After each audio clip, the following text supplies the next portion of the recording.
Hey, this is Michael Schwartz, the creator and writer of the supernatural comic series Armored, and you are listening to the Oblivion Bar podcast. Welcome to the Oblivion Bar podcast with your host, Chris Hacker and Aaron Knowles.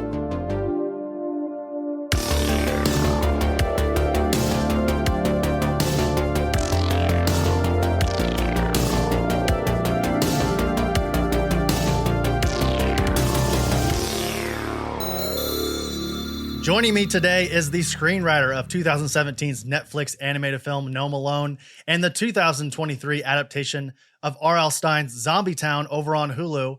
He is also the creator/writer of the YA supernatural comic series Armored with artist Ishmael Hernandez. It is my pleasure to welcome my friend Michael Schwartz onto the Oblivion Bar podcast. Thank you so much, Chris. I'm really excited to be on with you, man. Yes, so excited. We've been planning to do this for a while. It feels like we see each other at what, 2 or 3 comic conventions over the last 2 years. Well, I've really been, checking out cons over the last year that are more international. I'm like Toronto based, so I tend to stick to my Toronto cons or the surrounding area. But recently I've been expanding, and I think that's where we met. Maybe at WonderCon, probably, right? I think it's San Diego. San Diego would have been San Diego. Yeah, okay. Same city, different con. Yeah, I've been to so many recently that I can't even keep track of it anymore. Sure. What's funny is 2 revelations happened since our initial meeting at San Diego 2024. One being that I didn't know you were Canadian, and I honestly didn't know until about 10 minutes ago when you said, "Sorry about that." So I was like, oh, he must be Canadian. Got it. All right. Yeah. That's the give, right? Yeah. That was the giveaway. Ultimate tell. And then the second thing was how much of a horror fan you are. And this is something I didn't know until we became friends on social media. Where does that come from? My dad used to run a video store when I was a kid. So I would have been like 5 or 6, and he'd be bringing home movies, and he'd be recording them from the tapes at his video store, or he'd buy them himself. They were pretty expensive then, so most of the time he's just bootlegging them. Sure, as we all were. Yeah, exactly. And I don't know, like he would show me like kid-friendly ones, like The Gate or Monster Squad, House, and then at some point I was like, I want a real horror movie. And I kept begging to see Poltergeist. And so he was like, you know what, to my mom, I'll show him Poltergeist and he'll be over this phase. It'll scare him so much. It just made me want to see even more, man. It was like, after that, it was like, I'm fully in now. You've totally screwed up, Dad. And I was 6 years old at that time. So I don't know what it is. I've always been attracted to horror movies and, going to horror conventions, and as a kid just going to the horror section and browsing the movies. Sure. Yeah, it's funny. It seems like all of us kids have like that Tobe Hooper moment, whether it's like Texas Chainsaw Massacre or Poltergeist or Salem's Lot or what have you, anything. And at some point you either become like a lifelong horror fan or you don't. And people like you and I, Michael, we are in it for forever, because I had a very similar sort of upbringing where my grandmother, who I didn't see a ton growing up, but when I did see her, it was often we were watching some kind of horror film. A lot of times I remember like going to her house and we would just sit on the couch and watch AMC and just watch whatever horror film or whatever drama, like I don't even know. I'm trying to think of it, like The Fugitive, some kind of Harrison Ford, crime drama from the 90s. We would just watch whatever that was. And it brewed this love of those 2 genres within me. And like to this day, speaking on like you're lucky because you had a family member that worked at a video store. The few times that I was lucky enough to be taken to like a Blockbuster or a family video on a Friday night, I've got like, and I have them here next to me. I have the Blu-rays. I have like the Night of the Demon, like the VHSs. I have those covers like cigarette burned into my brain. Totally. And it was this one. And then like Tales from the Crypt, Demon Knight are 2 of my cult classic 90s horror. Could you even consider like a 90s horror film a cult, quote unquote cult classic? Oh, for sure, man. Okay, all right, absolutely. Good. Yeah. So yeah, those two stuck with me. And it also showed me that like horror can wear many faces, to sort of have a pun in a way. That, like the horror genre is fluid and sort of flexible in a lot of really cool ways. Well, there's so many subgenres of it, you know? But yeah, I'm the same, you know, like I was very fortunate because my dad did manage like a chain of them, but he would have the video store posters sent to our house. So we had boxes and boxes of posters. At some point he got rid of a lot of them, but I kept 6 boxes with tightly like rolled posters, and I still have those to this day. And this sort of ties into your origin story of Armored, which I want to get to eventually, but I want to hear more about this. What I'm sort of hinting at, I've heard you tell the story before about how there was a moment where you were about to get out of comics, right? Oh my God. Yeah. Like that's the other thing. My dad is a huge comic book collector. Since I was young, before I was born, he was collecting comics, and like, you know, even when he was a kid, he was buying comics, but I think at some point he kind of got out of it and then really got into it in the 80s again. And when I was a kid, he was giving me books all the time. And then I got, you know, I was always collecting.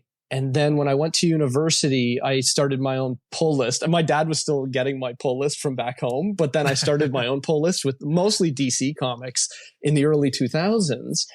And then, yeah, when my wife and I had our second kid, someone broke into our garage one night and they took everything. I had just moved into a house and I had moved all my comics out of storage. I was like, yes, I'm back into it again. Like I'm fully going to have a pull list at the local shop. And I did. And then when I was cleaning all, like basically the room I was keeping the books in, I put them into the garage and someone broke in that night. They stole posters I had stored in there. Most of the posters I didn't really care about, so not a huge loss, but they stole toys. They stole winter gear. They stole my wife's American Girl dolls, which she still is upset about, you know, like it was pretty gut wrenching, like having like all of our stuff from our childhood just completely stolen and we didn't get back. Yeah. Sure. That's basically the story. But, you know, at some point, within that year after, I was walking into comic shops and being like, oh, I really want that Jim Lee X-Men 1 back. Oh, I really want the McFarlane run of Spidey back. And then I found a pawn shop up the street that sells every comic for 50 cents. And was like, you know what? That's pretty cheap. I can do 50 cents. And this is a good starting ground right here. And now I have way too many boxes of comics. And it's not just the pawn shops. It's like comic shops nearby they have great, like there's cheap bins. I'm a big fan of dollar bins and 50-cent bins. And man, when I see those, I go straight to them. I'm like, what can I find? Yeah. You have just described my happy place. It's like if I could die in like a moment, like if you could just like put me in a bottle, like put my memory and my consciousness into a bottle and place it in a memory, it would be either me looking through like a long box of like 50-cent comics or like browsing $2 Blu-rays at like a buy sell trade place, you know, like I'm just like perusing through Hangover 2 and Avatar DVDs over and over and over again forever. Yeah. I'm the exact same, man. Yeah. Well, and to sort of speak on what you're saying there too, you know, you mentioned Todd McFarlane there, and the last time that we saw each other was actually at the Harvey Awards this year at New York Comic Con. And we were there supporting our friends, Brad and Lisa, of the Comic Book Couples Counseling. And you had I didn't have this chance. I actually witnessed you go up and talk to Todd McFarlane there at the show. I envied you and Jeremy Snow of the Greek Geekly Grind, good friend of the show as well.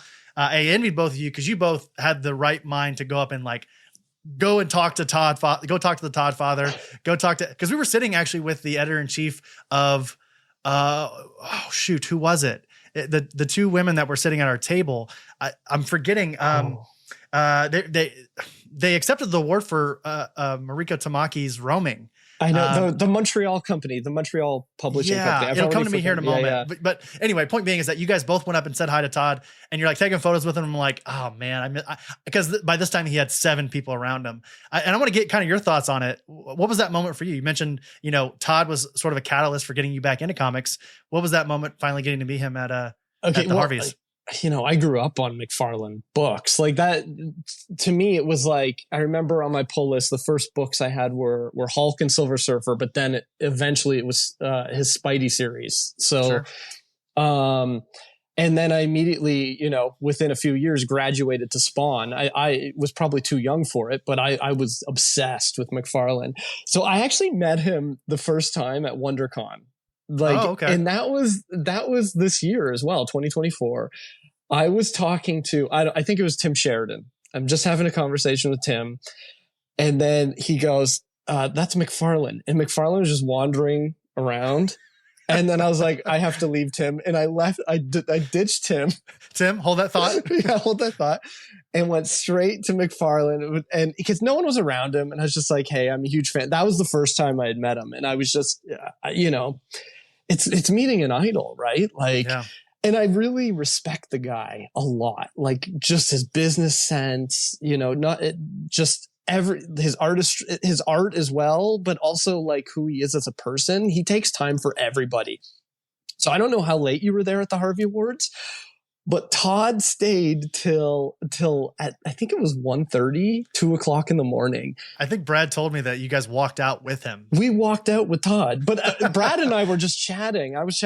We were chatting with a bunch of people like Matt Bors, who does the Toxic Avenger book. Yep. And then, we're realizing, oh, it's pretty late. Like, we better go. But it's like, Todd's still there. We cannot be here. We cannot leave before Todd. All right. Yeah. We basically closed the place down with him. So yeah, so cool. At some point, I think I posted it on Twitter. He even took my phone because I was telling him a friend of mine used to live down the street from where my friend lives down the street from where he grew up, where Todd grew up in Canada. And he's like, where's your friend? Why isn't he here? And I was like, well, he couldn't come, whatever. And he's like, give me your phone. I'll record something for him. And oh, that's cool. It was awesome. See, he knows how important he is. And like you said, he is a champion of the medium. He understands how important comics are because he was a fan at one point. And that's never left him through all his business success and all the McFarlane toys and the movies and everything that he's been able to sort of bring into his career. He's never forgotten how important the medium is, which is so evident when you hear him talk and just the things that he does with his career even today. Totally. And he keeps the books at a very low cost because he believes in the medium. Mm-hmm. Absolutely. I have one more horror-based question for you before we get into Armored. Okay. So, cause we don't talk to a ton of people who are like into horror, and I'm not saying that I'm like a horror file or like a play on cinephile. Like I like horror, but I'm not like an expert in it. Okay. We actually, good friend of the show and the face of our rating system, David Weiner, who did the Search of Darkness documentaries over on Shudder. Yeah, that's great. With those at all. Fantastic docs. Yeah. We just talked to him. We've talked to him many times on the show, but we recently had him on the show. It was about a month ago, talking about In Search of Darkness 90 through 94. Mm-hmm. And he and I were talking off camera about what movies we were going to check out leading up to Halloween.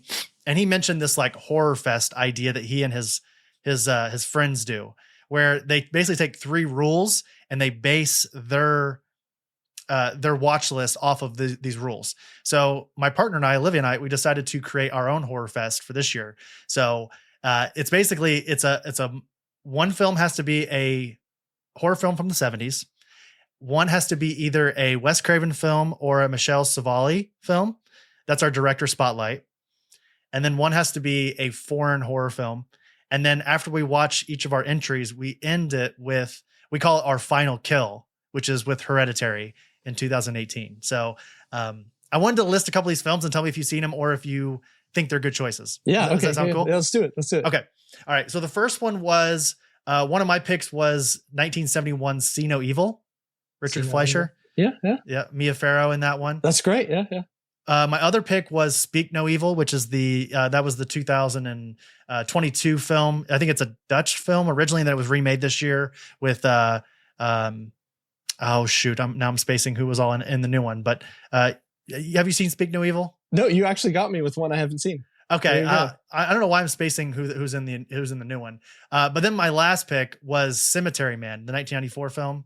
That's the Savali film. Have you seen that one? You literally just picked one of my all-time favorite films. Like top 10. No kidding. It's top 10 for me. Yeah. I'm a huge fan of that film. De la Mort. Yeah. Yes. Can you tell me really quick? Because my partner and I wwere watching this, and I'm like, this movie is insane.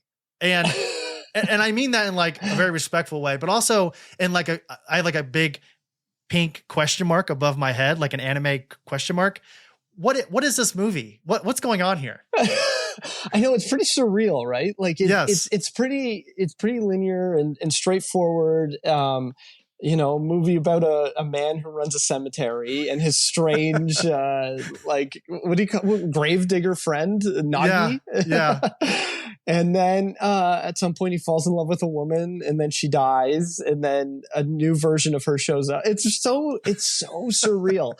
There's no through line. It's so beautiful though. Like the music, the visuals, everything about it. I absolutely love it. Like to me, it's like, I'm not a huge art house film guy, but to me it like balances that, like that it walks that fine line of being like, I'm an artsy film and I'm also this like ridiculous horror movie that makes no sense. Sure. I need to give another watch because we were watching it and my partner and I were like, what is going on? Because I even said the same thing to her. I was like, I'm liking what's happening here, but I don't know I don't get it. Like I'm not understanding it. So in the 90s, when I first saw it, like I saw it on VHS, I watched that thing over and over and over. I don't know if it's because of the actress, what's her name? Anna Fulci, I think is her name or something. But, the teen hormones want rewatching it quite frequently. But man, it was such a pivotal movie for me. Yeah. Mm-hmm. Well, to go back really quickly, we talked about Night of the Demons Part 2. That movie was so integral to my love of horror. It was actually, I think it's Zoe Thrilling in that film. She's like the mean girl. I don't know if you've seen Night of the Demons Part 2, but years ago. That one didn't stick. See, I didn't see that one as like a kid, so I feel like it didn't really stick with me. Sure. And it's nothing. It's not incredible. Like that's what I'm saying. It's like Part 2. It's not. It is part 2 of a low budget, terrible horror series, but there's something about it. I don't know. Again, it's cigarette burned into my brain. But to go on to this horror fest, and then I promise you we'll get into Armored. So we have 1973's Don't Look Now. So you picked another favorite of mine. My wife and I actually, like, we both love that movie. We went to some of the shooting locations in Venice. Oh, no kidding. 2 years ago. Yeah. R.I.P. to the great Donald Sutherland just passed away a couple months ago. Man. Okay. And then up next, classic. Everyone's seen this one. 1984's A Nightmare on Elm Street. Had to include one of the classics. That was her Wes Craven pick. And then we ended it with 1999's Audition. Oh yeah. Fantastic films. Yeah. Absolutely. I need to get the criterion for that one. But anyway, everybody, like I said, I just wanted to pick Michael's brain on that because I was sort of proud of us for creating that. And then Hereditary. Hereditary is actually my favorite horror film of all time. Yeah, it's a great one. I love it.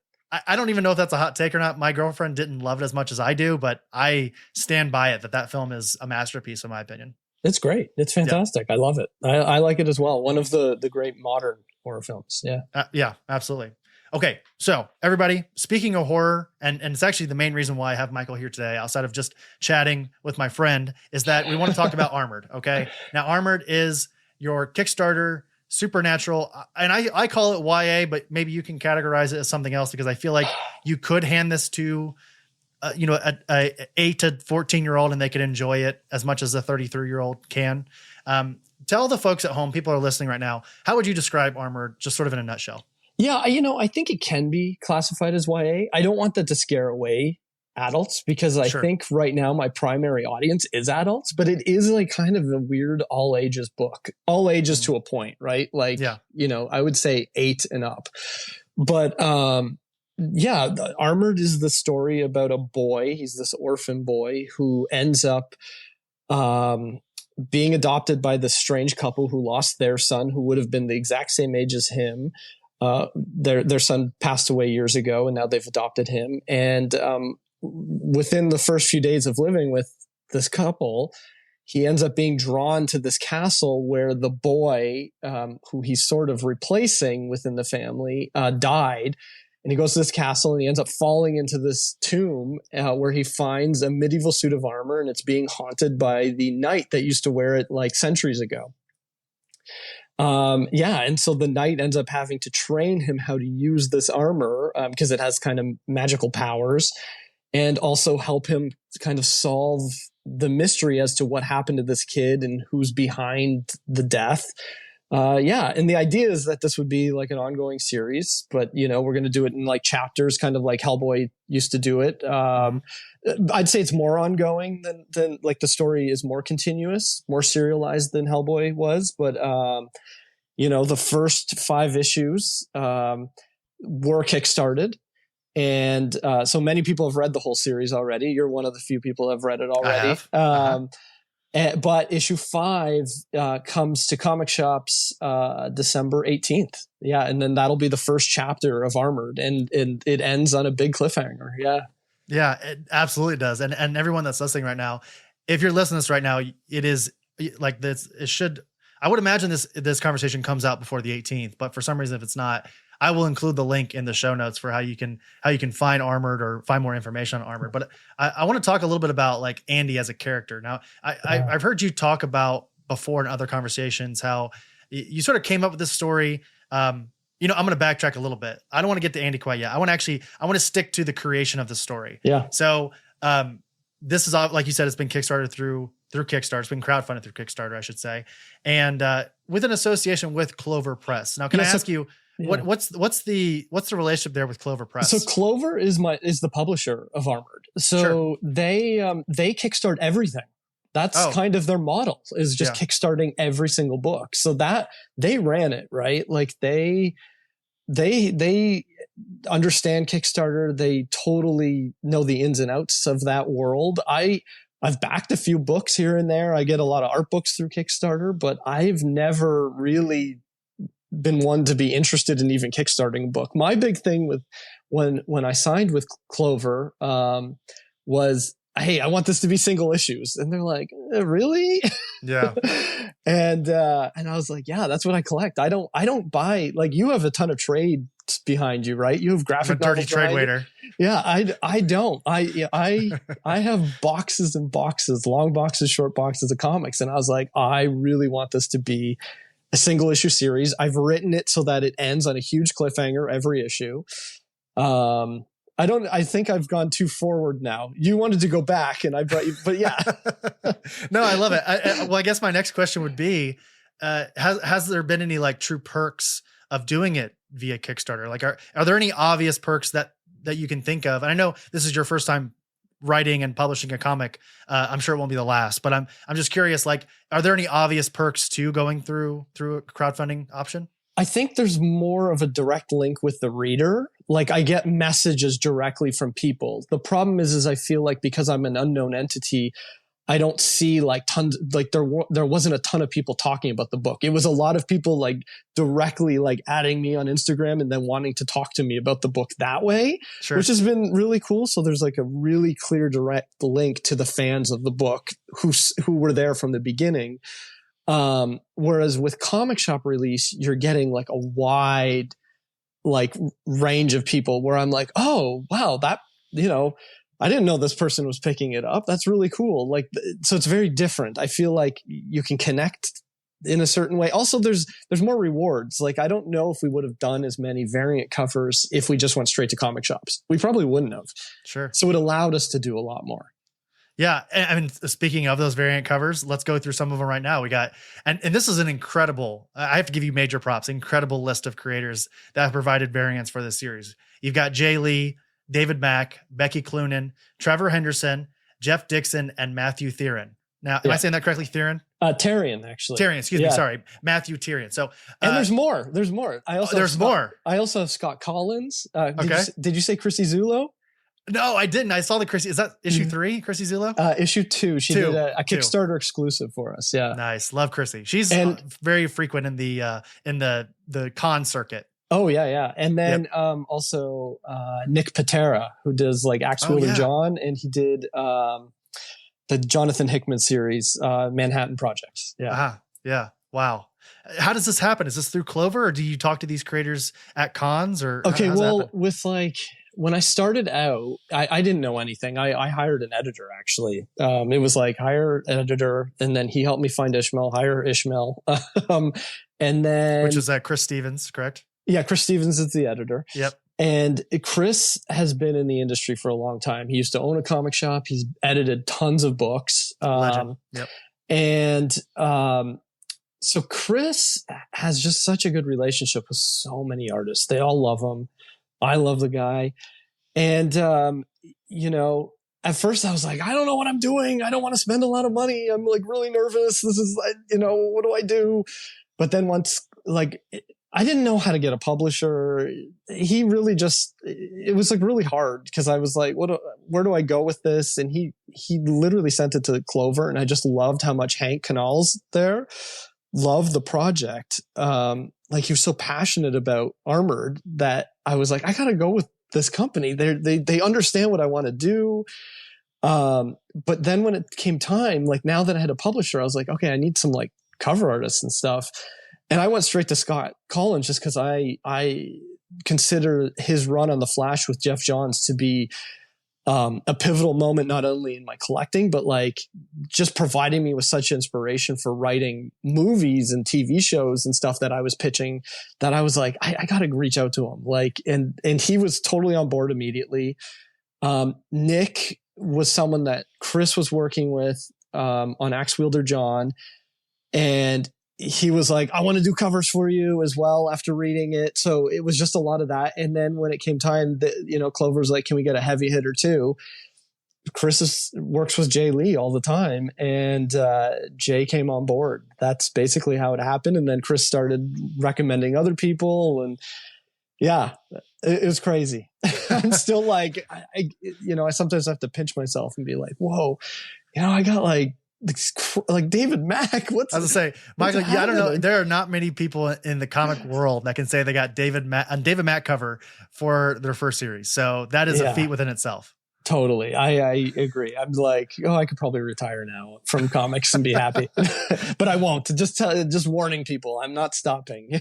Now, okay. So I know the answer here, but I'm going to set you up to describe this scenario. So for the listener here, so you have a pull quote from not only Dan Aykroyd, an original Ghostbuster, but also one of the creators of a lot of our childhoods, which was R.L. Stine. Yeah. Tell the folks at home how you were able to get in contact with those two legends and how you got Armored in their hands. Yeah. So I was a co-writer on a movie, which you introduced me as the writer on, was Zombie Town. It was an R.L. Stine book that not a lot of people know about, I don't think. But we shot that movie up here in Canada in a town called Sudbury, which is like an old mining town. And while on set, I got to, hang out with Dan Aykroyd. So, but like, he knew who I was, and he'd come looking for me on set being like, oh, where's Michael? I need to tell him I want to change a line or whatever. But I didn't know him personally. Like, I don't go out for dinner or anything with him. I was hanging out with him at 2 a.m. on set. And your then, peers. Yeah, exactly. And then, R.L. Stine, he was supposed to be in the movie, but then couldn't make it up. So we had to figure out a way to shoot like a cameo for him over Zoom. So I got to meet him over Zoom, and he was just so supportive of the movie. But then, a year later, Clover is like ramping up to do the Kickstarter, and they're like, hey, can you get any pull quotes or anything just in support of the book? And I was like, well, I could send it to Dan Aykroyd's assistant and see what happens. And so I messaged her, and she's like, oh, I'll see if he's interested. And I guess she sent it off. I didn't hear anything. And then I had tagged R.L. Stine in a picture of me and him on a computer screen, and me and the director of the movie, the three of us together. And he just said, oh, sorry, I couldn't be there. And I was like, well, he did respond to that message. Maybe he'll respond to me on Instagram. And he did. And all I said was, hey, Bob, would you be really willing to read my comic? I have the first issue. And he was like, all he wrote back was, here's my address, send it to my address. And I was like, first of all, this is incredible. But second of all, it's not printed yet. What do I do? I'm not telling Stine, sorry, here's a PDF. He told me to send him a hard copy. So Clover got a few copies made. I call it the Stine variant because it's like really early. It was only 4 copies made, and we sent it to Stine. And then I didn't hear anything for weeks, and we were like, this Kickstarter is about to launch. You got anything? And then literally out of nowhere, they both dropped the same week, and I was just like, what? I got these quotes from these my heroes, right? And I was so happy that they liked it. So that's kind of the story there. That is extremely impressive. And I have to commend you. I have to give you major kudos again for the amount that you are often promoting Armored, and rightfully so. It is a really fun read, but like you are, and I mean this like in the best way possible. You are relentless with putting out Armored there into the world. Like, I don't know anybody in the comic world that sells their work as hard as you do. And I think that's a true testament to your work ethic with your work, but also for you as like someone who is, really proud of what they've done with this story. Yeah, I have to say it's probably the one thing I'm most proud of. Like, and I really believe in it, and I really want to keep writing more issues of it. Like, that's the thing. I really want to tell this full story. So I'm not going to stop. Like, I really want people to read it. I always tell people, message me on social media. I'll send you the first issue. You want a free copy of the first issue PDF? I'll send it. Yeah. If people paid for the PDF of issue 1, I'll send you a free copy of issue 2 or whatever. Like, I really, really, really believe in it. And I have yet to have someone read it that hasn't liked it. Like, even if it's not really their thing, they'll still be like, hey, that was a pretty good read. So I just want people to read it, man. Like, it's really hard to get people to read comics, I've discovered. And it's really hard to get people to just check out your thing, whatever your creative thing is, in 2024. I totally agree with you. But I've been fortunate because like I've written a ton of movies. When you're a screenwriter of feature films, you write a lot of movies and they just don't get made. But I've been fortunate that 2 of my movies have been on streaming services, and with Gnome Alone, it's one of like the most watched kids movies I'm sure they have on their platform, because there's not a signing I've done where I haven't met kids that are like, that's my favorite movie ever. I meet kids that have it on their phone that are like, I just have it permanently on my phone. It's like my just looping all day. Yeah. Like, I'll meet like tweens that are like, we'll watch it before bed and stuff. And then with Zombie Town, it was like one of their most watched movies of October last year. So I didn't have to promote those. It was just watched, right? People can just click in it. The power of streaming. Yeah. But with comics, it's not like that. It's like, trust me, try it. Just give it a try. It's different. And honestly, my passion for it all just comes from me wanting to keep making more than anything. It's not about money. It's honestly, if I wanted money, I would not have gotten into comics. Absolutely. No one gets into comics for the money. I promise. Yeah, exactly. I really want people to read this story. Yeah. Yeah. Good friend of the show. I don't know if you ever met him, Zach Quaintance. He's a comic writer as well, but he also works at The Beat. He once told me, he said this to me and it stuck with me, many, I would say many months later, because it's only been since like San Diego, but he said comics demands participation. Like the medium demands it. If you don't put the work in to keep it going, whether that be as a journalist or a writer or an artist or a fan or an editor or whatever, like the medium is only as strong as the people that are involved with it.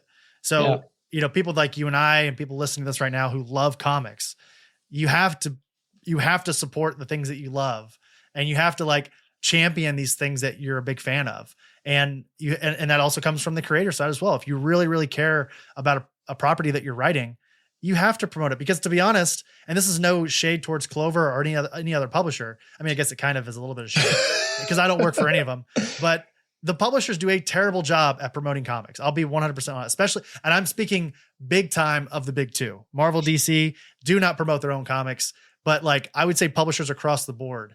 And you may even have a different experience when it comes to Clover, because like you said, they don't often do single issues. They mostly do the art books and such. Yeah, they do. The graphic novels too is a big thing. They've done a few single issues, and I get it. And I understand why even DC and Marvel don't necessarily promote their books well, is the margins are razor thin, right? And this is a business still. Like, the goal is to break even. And that's on the printing, to break even on the printing. Don't forget all the costs that are involved with artists and stuff. Sure. So it is, I understand it. I get where they're coming from and why. Clover was really great in getting the word out early. Like they they involve a publicist that really got the word out about Armored's first Kickstarter, and I kind of love that about them. Like they were like they full out went crazy with like I think I did 13 interviews when the Kickstarter dropped. Like I was doing it with put you like, on a media blitz. yeah, it was like crazy, and I was like, I'm like a nobody. I'm doing all these interviews, but like they to have their support was just incredible. But yeah, you do have to do a lot because even after that, you have to keep pounding the pavement. It's like, yeah, sure, CBR and AIPT interviewed me, but that doesn't equal sales or doesn't equal readers. So yeah. Sure. Yeah. Well, next time you talk to Clover, tell him I'm excited to get my Micah Allred art book. I'm excited for that. Oh my God. Yeah. Their art books are so nice. I've got the Mac and Malev ones right now. And I'm like, I need the others. You mentioned this earlier and I wanted to make this comparison and this isn't me fishing for a pull quote, but the way that I will like sort of pitch Armored going forward. And you mentioned this movie earlier. When you said it, I almost said something, but I didn't want to stop you because you were on a run. But this series so far, again, I've only read the first 5 issues. It kind of feels like a mixture of Poltergeist meets, and tell me if you've seen this movie, the Disney Channel original movie from 1997 called Under Wraps. Have you seen that one? Okay, here's what's funny. I think I've watched with my kids. Did they like do a remake of it or something? That's a good question. I'll look and see if they have. Yeah, because it's possible I have watched it with my kids. There is a 2021 version. I did not know that. Wow. Yeah, okay. We've watched the 2021. I haven't watched the original. 97 one was like on repeat when I was a kid. The thing I love most about Hugh is when people tell me, "Oh, it reminds me of this. It reminds me of that." Like, there's a lot of people that are like, "It feels like an '80s movie." I'll get people saying that. Like, this feels like. I think I was mentioning I did an interview with AIPT Comics. They compared it to Flight of the Navigator. I don't know if you're old enough to even know what that movie is. So you do, yeah. So, people. I'm getting a little Monster Squad in there as well. Totally. Yeah. And Brad from Comic Book Couples Counseling always says it reminds him of House 2. I don't know if you ever saw House 2. There's Gramps. Yeah. And all these things, when you're writing, it's subconsciously just in the back of your head and you don't realize you're borrowing from it. Like, some things are conscious. Like there's like a line I steal from American Werewolf in London where I'm just like, the kid calls him a meatloaf. That was just Meatloaf Jack from American Werewolf in London. I think I do it in a lot of my movies, like as well. Like when we worked on Gnome Alone, the director and I are huge fans of House. And we both like laughed and were like, what if we just ripped off a scene from House where he goes into the cabinet in the bathroom into another world. And so that's what we did in Gnome Alone. We were like it's like paying homage to all these things. And then with Armored, I think it was like subconsciously paying homage to them, not realizing that I'm kind of borrowing the things that influence me and putting it in here. Like there's Evil Dead stuff in here. Sure. There's you name it. But I do love the comparisons. I had one comics, Comics and Chronic or Chronic and Comics. I don't know if you know that podcast. Anthony. Yeah. He was like, it reminds me of a movie called Star Kid, which I'd never seen before. Oh, Star Kid with Jeff Bridges, of course. Yeah. Yeah. And and I was like, okay, that's cool. Like I love the comparisons. Yeah. Yeah. I love it. Flight of the Navigator is interesting. I wasn't thinking of that one, but since you said it, that makes sense. God, I wish I was in that trailer park that night. I would have loved to gone up there and fight the good fight too. But yeah, well, I will say this, we've been working on the second arc, right, which would be issues 6 to 10, and you're going to see influences from Something Wicked This Way Comes. You're going to see some Watcher in the Woods influences. Yeah, it's not stopping. Are you familiar with the? I think it's a literary theory called New Historicism. You ever heard of that before? No, I've never heard that term before. Yeah. I'm going to get real heady. I promise everyone listening right now, I am not as smart as I'm about to sound here in a second, but I did study a little literary theory in college. And one of them, New Historicism, essentially is exactly what we're talking about, which is that like when we're writing something, whether we know it or not, we are putting parts of our subconscious into our work. Things that we love, things that we hate, things that we are purposely trying to avoid, and then things that we're borrowing from. And I have a good example of this. When I was in college, again, we were told to write an original story about a character that already exists. And being a comic fan that I am, I wrote a Punisher story that I'm still really proud of to this day. And when my friend, I gave it to a friend that a comic shop that I used to frequent back in St. Louis, and he read it and he goes, "It's awesome, but it's really familiar to Garth Ennis's run from the 90s, the Punisher Max stuff." And that's hilarious because I've never read Punisher Max, but every Punisher story I've read since Punisher Max has been created, comic creators have borrowed from Punisher Max elements of Frank's journey and Garth and Steve Dillon's run on that comic. They've borrowed bits and pieces of that and put in their own work that I have read. So therefore I am like borrowing sort of like secondhand ideas from that run. Yeah. So it's just interesting how we do that. And I think a lot of writers do that, right? Like look at even Quentin Tarantino. His whole career is based on that. Sure. Yeah. It is interesting because one of the questions I get asked a lot is, where'd you come up with the idea? And I can't, it's just an idea that popped in there one day. But I know at the time I was watching a lot of an 80s cartoon called Visionaries, which it's like set in some future where they all have these weird, kind of night costumes, but they have this, the toys had these holograms on their chest, and they always look like ghosts to me. There was also a toy line called Supernaturals where there was like ghosts with holograms. And I know that was probably an influence. Like I really can see a direct correlation because like my son was just a baby and I don't know why, revisiting that cartoon. And I used to travel to Germany a lot as a kid. So just wandering around castles. So I'm sure even that, like things from my childhood are popping up in this thing. Those who control the magic control destiny. Yes. I remember seeing this like very sparingly. Like it's not a core memory for me, but I do remember Visionaries from back in the day. Okay. So there's one other tidbit that I want to touch on about Armored. You sort of leaked some private details before the recording, and I want to ask you about it here live on the show. Okay. So tell me a little bit about this half issue that you're doing for Armored. Okay. So, I am also a co-host, a more recent addition to this podcast called Wizards, the Podcast Guide to Comics. So what we do on the podcast is we do a deep dive into each issue of Wizard magazine. They started 5 years ago, and I've replaced a previous co-host. And we just look at, different issues of Wizard. But one of the things we talk a lot about are the half issues that they used to do. And you can mail away for them.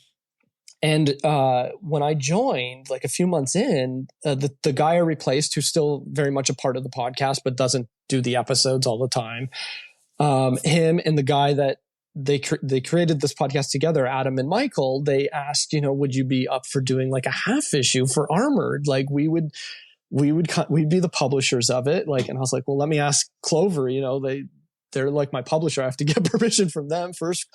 Hank at Clover was like, yes, this sounds awesome. Just do it. And so this half issue, probably when this episode is dropped, is now live.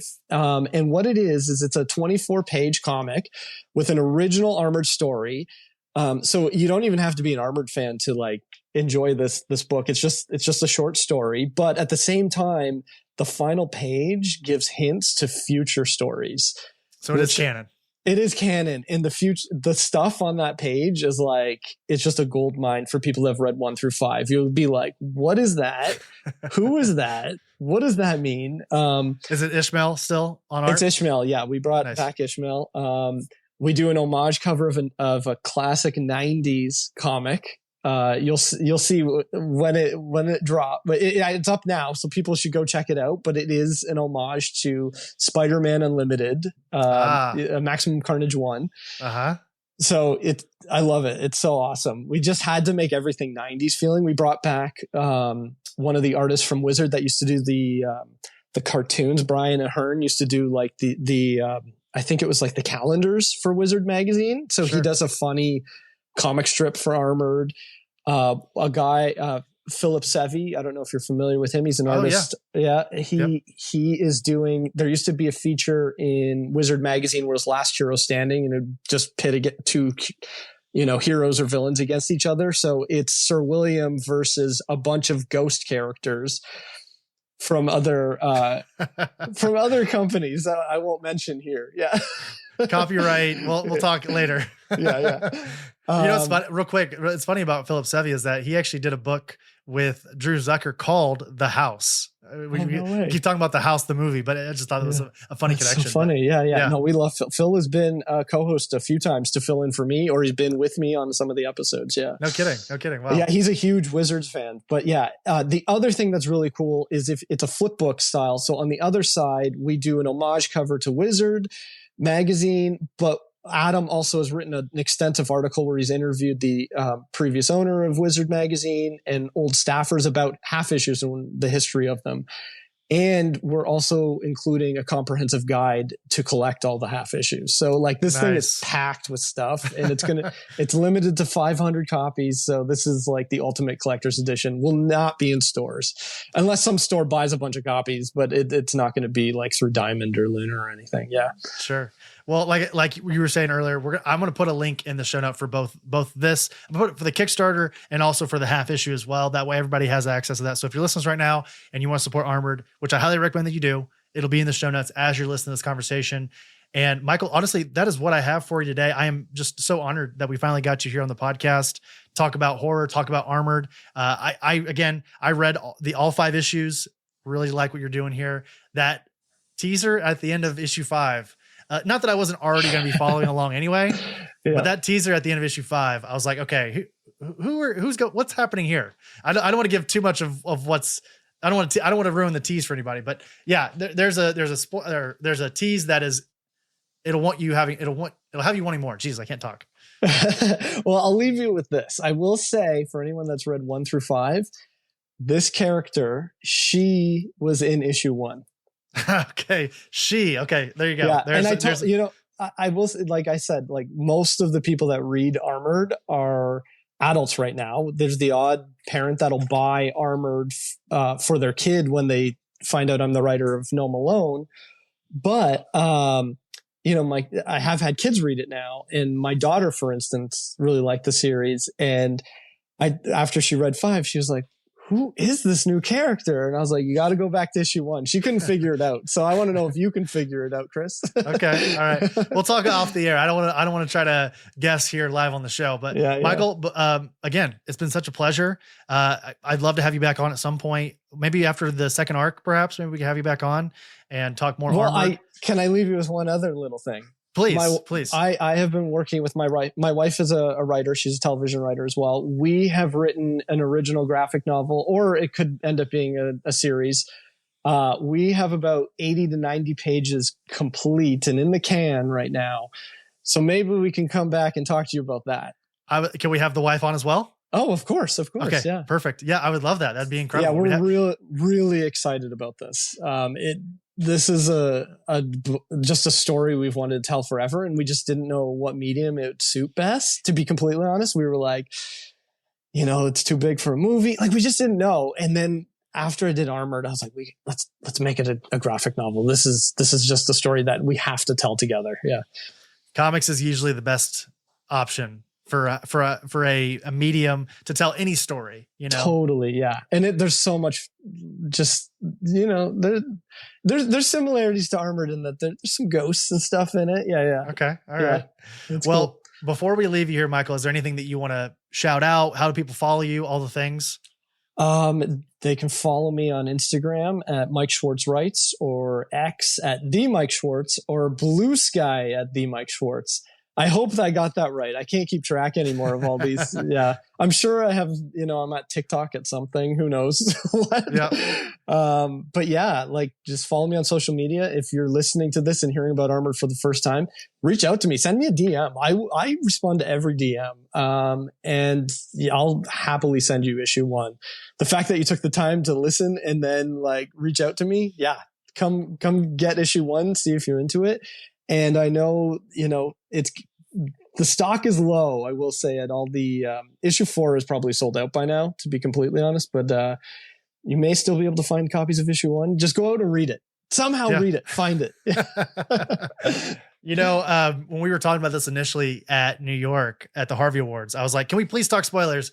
And now that as soon as we got on camera, I wanted to back off from that idea because I want people to go out and read it themselves first. And I think once like the masses have figured out that Armored is a good deal, then maybe we can come back once you finish maybe a volume, like a couple volumes, maybe 3 volumes. Maybe we can come back and talk full spoilers, but it feels slightly bad to do a spoilery conversation when issue 5 had maybe just come out as this conversation is going live. Yeah. So give people enough time to go out and read that themselves. Totally. Yeah. Sounds good to me. Well, Michael, thank you so much for joining us here on the Oblivion Bar podcast. We will see you the next time you're on the show. All right. Thanks so much, Chris.